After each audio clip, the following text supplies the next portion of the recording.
minadh-dhulumati ilan nur.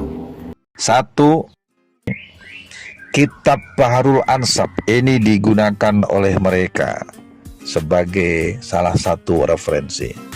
Yang kitab ini dikaryakan oleh Asy-Syaikh Muhammad bin Ahmad Amiduddin Al-Husaini An-Najafi. Di halaman 46 dan 52, beliau telah menuliskan keturunan Isa Ar-Rumi bin Muhammad Al-Azraq atau An-Naqib, yaitu Ahmad, dan anak keturunannya disebutkan bahwa salah satunya adalah Ubaidillah. Ini di kitab ini isinya begitu. Koreksi kami, tolong dangukannya. Di dalam kitab ini disebutkan bahwa pengarang kitab As-Sayyid Muhammad wafat pada tahun 433 Hijriah. Nah, setelah dikonfirmasi ternyata beliau wafat pada abad 10 Hijriah. Sebagaimana terdapat dalam kitab Tobaqatun Nasabin karya Bakar Abu Zaid halaman 162. Nah, kitab berikutnya saudaraku sekalian adalah kitab Abna al-Imam. Kitab ini telah ditahqiq oleh Yusuf Jamalul Lail.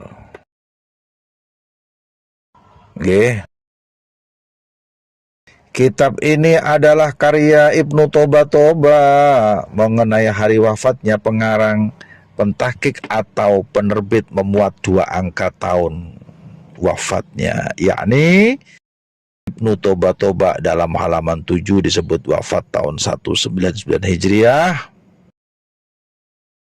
Dalam halaman yang lain dan juga di covernya ditulis tahun 478 Hijriah.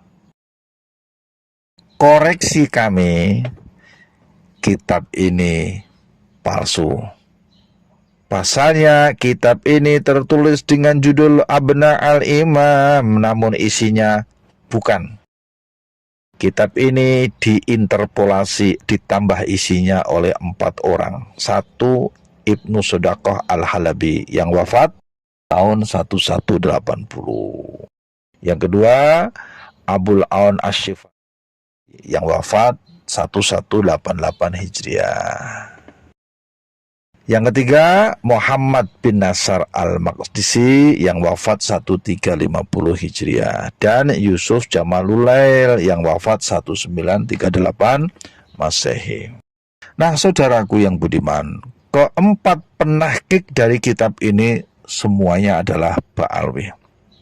Tambahan itu tidak diberikan pembeda, jadi seakan seluruh isi kitab ini adalah karya pengarang yang asli, yaitu Ibnu Toba. Dalam kitab itu nama Ubaidillah disebut sebagai anak Ahmad, namun kalimat itu jelas bukan dari kalimat pengarang. Kalau yang bacanya pasti paham, ya. Tapi nggak apa-apa, ini kan sebagai perbendaharaan penambahan ilmu, ya. Siapa tahu nanti mau buka kitab-kitabnya lagi. Yang ketiga, kitab Al-Jauhar Asy-Syafaf. Kitab ini kata Ba'alwi karangan Abdurrahman Al-Khatib yang wafat tahun 855 Hijriah. Koreksi dari kami adalah manuskrip Al-Jauhar Asy-Syafaf karya Al-Khatib tersebut hanya ada 2 manuskrip. 1, manuskrip pertama berada di perpustakaan Ahmad bin Hasan Al-Attas, yaitu di Huraidah di Yaman. Yang kedua, manuskrip berada di Maktabah Al-Ahqaf Yaman di Majmu'ah bin Sahal. Di manuskripnya tertulis berangka tahun 1256. Kitab Al-Jauhar Asy-Syafaf mendapat kritik tajam dari ulama perihal banyaknya kisah-kisah di luar akal. Banyak terjadi interpolasi. Apa itu interpolasi? Penambahan, nggih. Seperti banyaknya cerita-cerita dusta dari keluarga kaum sufi Ba'alwi. Nah, ini boleh dilihat pada muqaddimah kitab Al-Baha fi Tarikh Hadramaut pada halaman 9. Yang keempat, kitab Al-Burqah Al-Musyiqah. Pengarangnya Habib Ali Abu Bakar As-Sakran yang wafat 895 Hijriah. Di dalam kitab ini, ketika Asy-Syakroni menceritakan tentang kisah Ubaidillah putra Ahmad wafat 345 Hijriah, dia tidak menyebutkan referensi dari kitab mana dia ambil cerita itu. Maka koreksi kami adalah, dari mana Asy-Syakroni mengetahui Ubaidillah adalah putra Ahmad bin Isa tanpa menyebutkan satu referensi pun, padahal jarak antara Asy-Syakroni dengan Ahmad bin Isa sudah terbentang 550 tahun. Monggo panjenengan fahami, ini ditelaah lagi. Ini kitab nasab nggih, membahas masalah nasab. Nasab itu ilmu pasti, 1 tambah 1 ya 2. Lalu karena kita punya banyak pengikut mengatakan 1 tambah 1 adalah 8. Karena satu angka yang ditunjuk, sementara 4 kiri 4 kanan, jari yang kelipet dihitung, jari yang menunjuk tidak dihitung, sehingga 1 tambah 1 dikira 8. Lalu dia ceritakan 1 tambah 1 itu 8. Lalu memaksa orang untuk mengakui 1 tambah 1 ada 8. Nggak bisa begitu juragan. Yang kelima, kitab Ar-Raud Al-Jali dikarya oleh Murtadha Az-Zabidi yang wafat tahun 1205 Hijriah. Dalam cetakan Maktabah Darkanan li Al-Ansar wa At-Tauzi tahun 1431 Hijriah, ditahqiq oleh Arif Ahmad Abdul Ghani, berbeda isi kesimpulan dengan kitab Ar-Raud Al-Jali cetakan pada tahun 1444 Hijriah. Kitab itu ditahqiq oleh Muhammad Abu Bakar Ba'dzib, ya, ini teman daripada Habib Hanif Al-Attas, dan ditaklik oleh Habib Alwi bin Thohir Al-Haddad yang wafat tahun 1382 Hijriah. Ada perbedaan kesimpulan, konklusi, pemahaman akhir dua cetakan kitab ini tentang Abdullah anak Ahmad. Koreksi kami adalah, kitab cetakan yang ditahqiq oleh Arif Ahmad Abdul Ghani menyebut Abdullah sebagai anak Ahmad adalah termasuk ketetapan yang tidak disepakati. Sementara dalam kitab cetakan yang ditahqiq oleh Abu Bakar Ba'dzib, yaitu tadi teman Habib Hanif Al-Attas dari Tarim, menyebut Abdullah sebagai anak Ahmad adalah termasuk ketetapan yang disepakati. Monggo didangukan ya, supaya jadi ilmu. Yang nomor 6, kitab Tarikh Hadramaut. Kitab Tarikh Hadramaut atau disebut dengan kitab Tarikh Sambal yang wafat tahun 920 Hijriah, karena ia dikaryakan oleh Syekh Sambal Ba'alawi. Di dalamnya menerangkan tentang bahwa Al-Faqih Al-Muqaddam, kitab ini dicetak oleh Maktabah Shana'a Al-Athariyah tahun 1994 Masehi atau 1414 Hijriah, yang ditahqiq oleh Abdullah Muhammad Al-Habsyi. Para sejarawan Yaman berpendapat bahwa kitab ini mencurigakan. Koreksi kami adalah, seorang peneliti sejarah dan seorang geografi Hadramaut, yakni Profesor Husain Saleh bin Isa bin Omar bin Salman, mengatakan kitab itu terbukti menjiplak dari kitab Tarikh Ibnu Hisan karya Syekh Sanbal yang hidup pada abad 10 Hijriah. Yang ketujuh, kitab Al-Baha fi Tarikh Hadramaut karya Abdurrahman bin Ali bin Hisan yang wafat 818 Hijriah, ditahqiq oleh Abdullah Muhammad Al-Habsyi, diterbitkan oleh Darul Fatah pada tahun 2019. Koreksi kami, saudaraku yang budiman, kitab ini merupakan catatan peristiwa menurut urutan waktu. Apa istilahnya? Kronik nggih. Sejarah Hadramaut dari tahun 424 sampai 926 Hijriah. Menurut pengakuan pentahkiknya, dicetak dari manuskrip yang tidak lengkap. Ada beberapa tahun yang hilang. Lalu pentahkik melengkapinya dari kitab Tarikh Sambal yang dianggap bermasalah tadi di atas, yang dianggap mencurigakan, yang sudah dijelaskan tadi. Yang ke-8, kitab Al-Imam Al-Muhajir ditulis oleh Muhammad Diya Shihab dan Abdullah bin Nuh. Kitab ini tebalnya kurang lebih 244 halaman. diterbitkan oleh penerbit Daar Syarq tahun 1400 Hijriah atau tahun 1980 Masehi. Kitab ini menceritakan tentang biografi dari Ahmad bin Isa yang oleh kalangan Ba'alwi kemudian diberikan gelar Al-Muhajir. Ngoten je. Koreksi kami adalah ketika menjelaskan tentang biografi dari Ahmad bin Isa sendiri, penulisnya tidak mencantumkan referensi dari mana ia mendapatkan berita itu.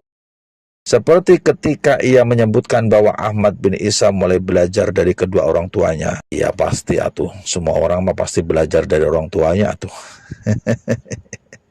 Ya ini mah masih bisa difahami ya, gak pakai referensi UG. Akan tetapi kemudian dilanjutkan dalam kitab ini bahwa Ahmad bin Isa gemar menuntut ilmu pada para ulama, baik di Basrah maupun di kota-kota lainnya di Irak. Penjelasan ini seharusnya sudah menyebutkan siapa sih ulama yang jadi guru beliau yang didatangi oleh Ahmad bin Isa dan dari mana penulis kitab ini mengetahui berita itu. Namun paragraf ini lagi-lagi teu aya referensina. 9. Kitab Al-Ghuror. Monggo disimak baik-baik. Ini kitab yang pernah kami bahas. Tebalnya sekitar 800 halaman ya. Nama lengkapnya adalah Ghuror Al-Baha Ad-Daul Wadurul Al-Jamal Al-Bahi yang terlebih dikenal dengan sebutan Al-Ghuror. Dikarya oleh Muhammad Ali Khirid dari golongan Ba'alwi yang wafat 960 Hijriah. Kitab ini diterbitkan oleh Maktabah Az-Zariyah pada tahun 2022 tanpa pentahqiq. Koreksi kami dangukeun nggih. Dalam kitab ini disebut bahwa Ahmad bin Isa hijrah dari Irak ke Hadramaut tahun 317 Hijriah. Penyebutan itu tidak bersumber dari referensi apapun. Dapat dikatakan bahwa kitab Al-Ghuror ini dalam menyampaikan nasab dan sejarah Ba'alwi bersumber dari dua kitab di abad 9, yaitu satu kitab Al-Burqah Al-Musyiqah karya As-Sakron, kedua kitab Al-Jauhar Asy-Syafaf. Keduanya adalah kitab inti peletak dasar dari konstruksi nasab palsu dan sejarah palsu Ba'alwi. Hal ini berdasarkan bahwa kedua kitab tersebut tidak bisa menerangkan dari mana mendapatkan riwayat kitab sebelumnya. Hanya ada kitab ujuk-ujuk, kitab nasab ya teh, kitab nasab juragan. Silsilahnya, pohonnya, mana ada nggak ada pohonnya, ujuk-ujuk ada rantingnya. Yang 10, kitab Isbat Ittisal Nasab Sadat Alawiyin. Ini ditulis oleh Habib Umar bin Salim Al-Atos yang dicetak di Mesir pada tahun 1317 Hijriah. Kitab ini menjelaskan bahwa nasab Ba'alwi adalah sahih sukhroh wal istifadhah. Koreksi kami saudaraku yang budiman. Berdasarkan pendapat para ulama di antaranya Imam Syafi'i, Imam Ar-Ruyani bahwa syukhroh wal istifadhah itu batal bila ada bayinah yang menyatakan sebaliknya. Seperti nasab Ba'alwi tersebut, ketika ada bayinah yang menyatakan bahwa Ahmad bin Isa hanya mempunyai anak 3, yaitu Muhammad, Ali, dan Al-Husain, tetapi tidak menyebutkan anak yang bernama Ubaidillah, maka syukhroh wal istifadhah Ubaidillah menjadi batal. Pada bayinah tersebut, saudaraku yang budiman, yang terjadi pada nasab Ba'alwi sebagaimana diketahui syukhroh wal istifadhah pada abad ke-14 Hijriah, yaitu abad 19 Masehi.